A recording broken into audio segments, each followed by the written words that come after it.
Hello and welcome back to Lumosity. Ready to begin? Yeah, sure, whatever. I feel good today because I'm getting to record at a time that's not 4 a.m. or similar. And, let's see, I just took a nap, but before then I was also asleep. And that was combined is approximately 8 hours. All right. Color match. So I've just researched some history for you. Yes, turns out that I've told you everything I know. Yes, pretty much. Well, everything that I know. And now, which is not saying much, because I don't really know what I know. I don't know much about what I know that I know. Except I know that I do not really know what I thought I knew that I knew. Or something. So, I just did some research, and it was badly remembered by me. Badly researched. It was just from, one website, one source. Well, it turns out it comes from multiple sources. But it was Wikipedia. And although that's almost certainly good, there's a very small chance that someone could have gone through and turned that website upside down in the last few minutes, or at least that article. And I just got it in the last few minutes before someone could go and correct it, so there's a chance that everything I tell you will be 100% bogus. So let's go. All right. Before you begin, may I just distract you for a moment? Make you forget everything? Just by talking? Yeah, sure, but their time is over. We are going to be discussing, well, by that I mean I'm going to be talking at you about the Punic Wars. Why the Punic Wars? Why not the Punic Wars? They were not puny at all. They were, in fact, perhaps, maybe, possibly, the biggest wars that had ever been fought ever at the time. So yeah, they were kind of big. And they were fought between the Roman Empire, which was not yet an empire. It was actually just an expanding state. Why is there sound in here? They told me there would be no sound, and then a sound that makes me angry. There is definite sound. Shut up, sound. I'm trying to record. See, this is why I don't record in the day, because then people are like, I'm going to distract you. And that really makes me angry. Shut up. Well, I do apologize for the lower quality of this episode, but since it began, it will continue. And so that sound is probably too loud for you to hear, but I can hear with my master sense hearing. And ooh, does it distract me? Ooh. But anyway, in this voice I can whisper to you, and it's below the range of everyone else's hearing. But I got special microphones that hear it even worse. But it's not below anyone's range of hearing, so you can probably still hear it. Anyway, shut up, sound. So yes, the Punic Wars fought between the Roman Empire, which was not an empire yet, I don't know why I want to say Roman Empire, and the actual Israeli Roman Republic, expanding Roman Republic, and the already existing Carthaginian Empire. Named Carthaginian because, well, I don't really know, but I read something about him being of Phoenician ancestry, which I have heard before, and actually I do know a little bit about this subject. I just brushed up on it a little bit. So, yeah, if I say anything wrong, it's probably going to be something I'm remembering from a long time ago instead of something I just read. because Wikipedia is near flawless. Studies have proven it. Studies conducted by Wikipedia, of course. And elsewhere, it's truly a good place. But I digress.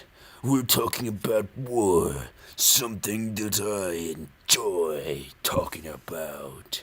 Not enjoy being in, because war never changes. And it started out pretty bad. And this one, as I say, was the baddest one ever at the time. Not much now, but I digress again. Well, sort of. Basically, I'm just spending a lot of time on topics which do not matter much, so let's move on to ones that do. Alright. So, who here can tell me who was instrumental in the first Punic War? In making sure that the Carthaginians didn't lose everything?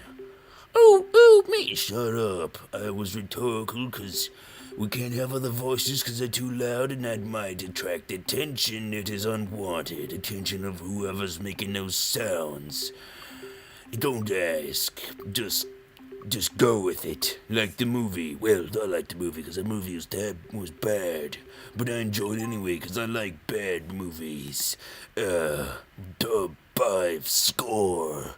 In your face, Jacob. And not like you normally respond. But anyway, but you definitely can't today.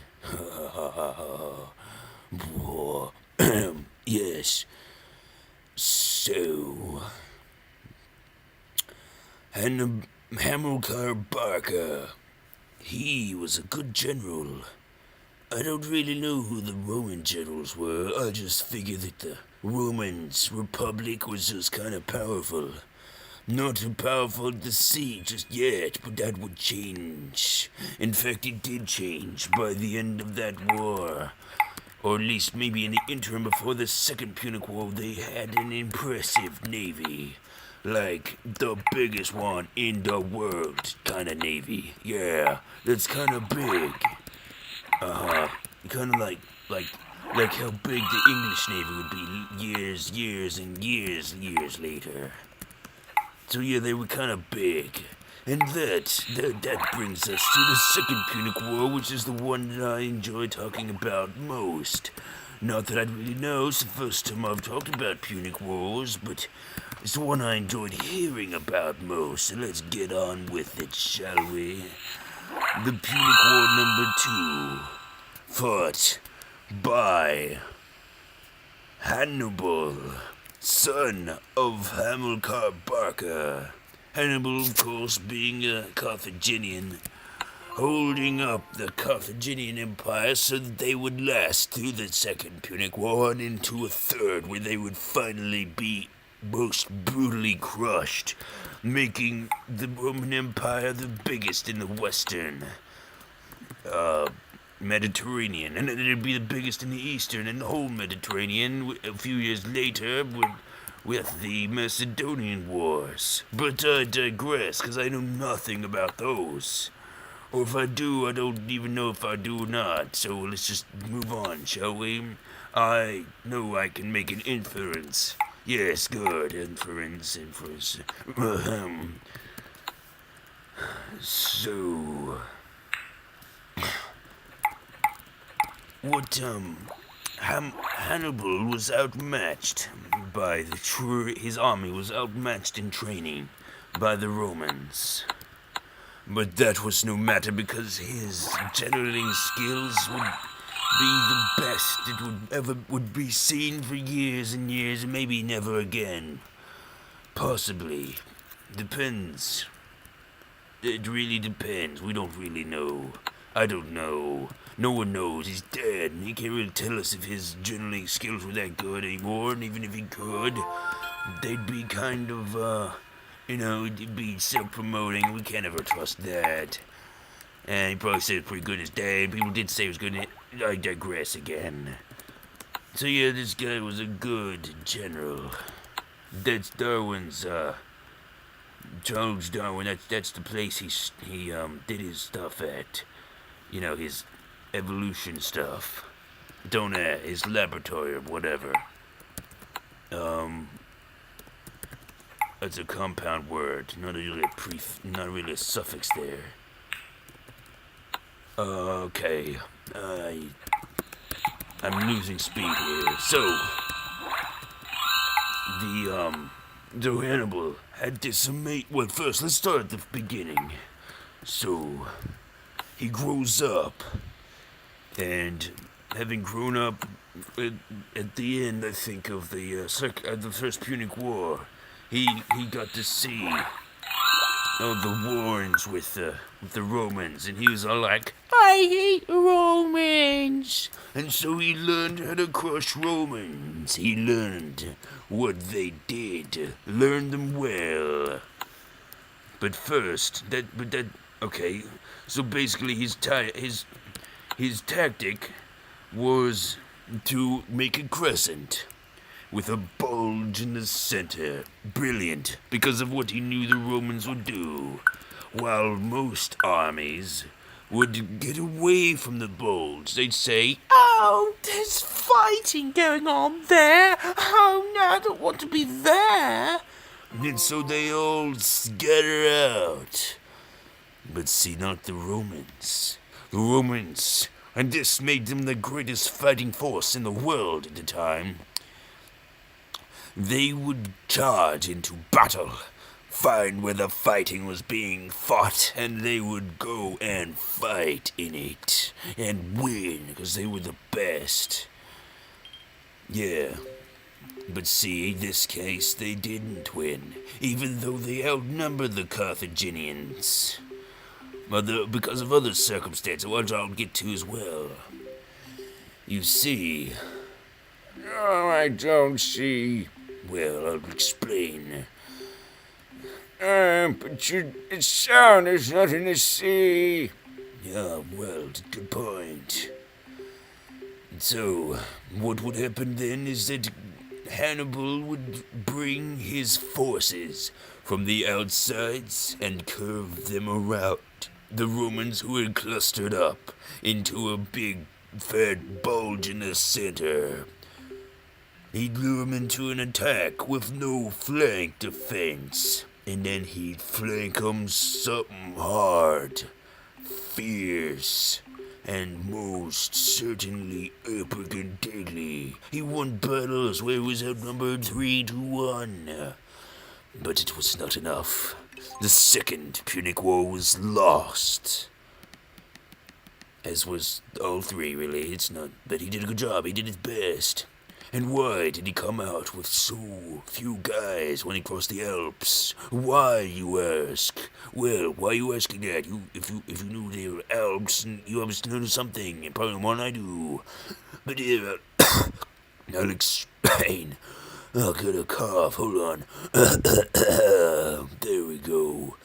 So, the Alps, good for crossing, not... But necessary sacrifices must be made in times of war, especially when you're down by, really big numbers in certain areas. In this case, the Roman Navy dominated the Earth. At least the Mediterranean. They would have dominated the Earth, but, they didn't have time to get to the whole Earth. So just the Mediterranean in this case. And that's where the Carthaginians are, so they couldn't cross directly to Italy from their little place into modern-day Tunisia. So what they had to do was cross to Spain.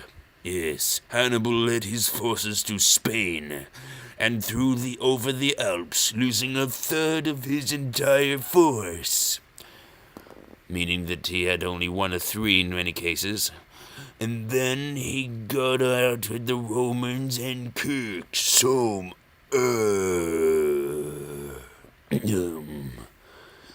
And as I said, it wasn't enough, and after the Third Punic War, the Romans sowed the fields of Carthage with salt, so that they would never rise again.